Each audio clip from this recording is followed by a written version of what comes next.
நான் தூயவனாக வேண்டும், நீதான் அருள் செய்யணும். ஏன்னா செய்யணும், காலையில் எந்திரிக்கணும், அதிகாலை எழுந்து 5:30 மணிக்கு எந்திரிக்கணும். 6-5 மணிக்கு எழுந்து காலை கடை அதுக்கும் கேட்கணும். என்ன பாவம் செய்யணும் தெரியல, 5 மணிக்கு எந்திரிக்க நினைக்கிறேன். கதிரவன் வந்து மகனே எந்திரிக்கணும், மகனே எந்திரிக்க அவர் கதிரவன் 7 மணிக்கு வந்துருச்சார். கதிரவன் 8 மணிக்கு எந்திரிச்சு எனக்கு எழுப்பினார் ஒரு சாதனத்தில். மகனே மகனேன்னார். யார் என் நேரத்தை தொந்தரவு பண்ணுன்னு கேட்டேன். நான் தான் சூரியன் வந்து 2 மணி நேரம் ஆச்சு, நீ இன்னும் தூங்கிட்டு இருக்கனார். அப்போ ஆசானி கேட்டேன், ஐயா கதிரவன் வந்து அவன் ஒழுங்காக கடமை செய்கிறான், ஆனால் என்னால் கடமை செய்ய முடியல. நான் அதிகாலை 5 மணிக்கு எழுந்து காலை கடனை முடித்து விட்டப்பா, உன் திருவடியப்பட்ட அருள் செய்யணப்பா. என் சோம்பலாக இருக்கேன்ப்பா, என்னால் முடியலைப்பா. நான் என்னப்பா செய்வேன், நான் என்னையா செய்வேன், அம்மா தாயே நான் என்னப்பா செய்வேன், முடியலப்பா. நாள் அதிகாலை எந்திரிக்க நினைக்கிறேன்ப்பா, முடியலை தாயே, நீ தான் அருள் செய்யணும். அப்படி கேட்குறா மகனே, அது கேள்றா. அதிகாலை எந்திரிக்கனால முடியலையே, நான் என்ன பாவம் செய்தேன். அதிகாலை எழுந்து காலை கடையை முடித்து விட்டு திருவடி சாஸ்தாங்க விழுந்து வணங்க நினைக்கிறேன். அதுக்கு நீ அருள் செய்ய கொண்டு தாயே. எனக்கு சோம்பல் இல்லாத இருக்க வேண்டும். அளவுடன் தூக்கம் வருது. என்ன பாவம் செய்யணும், அளவுடன் தூக்கம் வருது. எந்திரிக்க நினைக்கிற முடியல, மனசு நினைக்குது, ஆனால் உடம்பு ஒத்துக்கலைக்குதான். எனக்கு உற்சாகம் தர வேண்டும். அதிகாலை எழுந்திருக்க நீ அருள் செய்யணும். படுக்கும்போது சொன்னேன், 5 மணிக்கு எந்திரிச்சு உன் திருவடி பட்டனையா.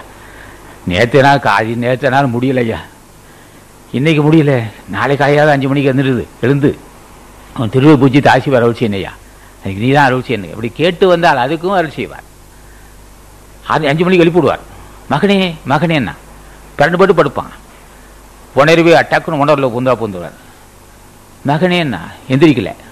அப்படியா சொல்கிறேன், நான் உள்ள நுழையிறேன்டா. நான் என்னய்யா, ஏன் நான் பாவி ஆச்சே. பாவிக்குள்ள நீ எப்படி சார், நீ தினம் வணங்குறீல்ல. அடியனை கொத்துடைமையாக ஏற்றுக்கொள்ள வேண்டும். நாயின் கடையனாகிய பாவியை ஏற்று அருள் செய்யணும் ஐயனே. அருளமுதே அருள் புரிஞ்சுவது ஆண்டவரே. தேனே தெளிவே தகட்டாதே தெல்லமுதே தீஞ்சுவை பாகுவே. அமுதே அமுத பெருக்கே அலைவெல்லா சித்தியே அன்பின் வடிவமே கேட்பதெல்லாம் தரக்கூடிய வல்லலே. கரும்பே கற்கண்டே கனியே கனிந்தனர் கனியே கற்பூர தீபமே ஒளி விளக்கே ஒளிச்சுடரே தூய்மையே வாய்மையே வள்ளல் பர வல்லலே என்னை ஏற்று அருள் செய்ய கேட்டில்லை. இப்படியெல்லாம் என்ன புகுந்து கேட்டில்லை. உடவு நான் ஒன்று நான் உள்ள நுழையிறேன்டானார். அவள் தான் காலையை தினமும் கேட்குறான், 1 வருஷம் கேட்குறான். அதிகாலை 5 மணிக்கு இருந்து உன் திருவடிப்பட்டு நினைக்கிறேன் ஐயா, முடியலையா. பயப்படாத ஐயா, வேணா இதோடு இருந்தது, நான் உணர்றப்ப சார்ந்துட்டேன். நீ என்னடா எழுப்புறது, நான் எழுப்பிடுறேன்டா, நான் ஒன்று எழுப்பிடுறேன்டா மகனே. அப்பா 5 மணிக்கு யாரும் எழுப்பிவிட்டேண்ணே, நானே இருந்தேன், நானே ஒன்று எழுப்பிவிட்டேன். நீ எழுப்பிவிட்டேனே, நானும் உன்னோட கலந்துட்டேனப்பா.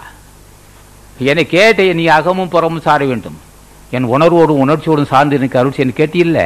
அதுக்காக அவனை சார்ந்துட்டேன்.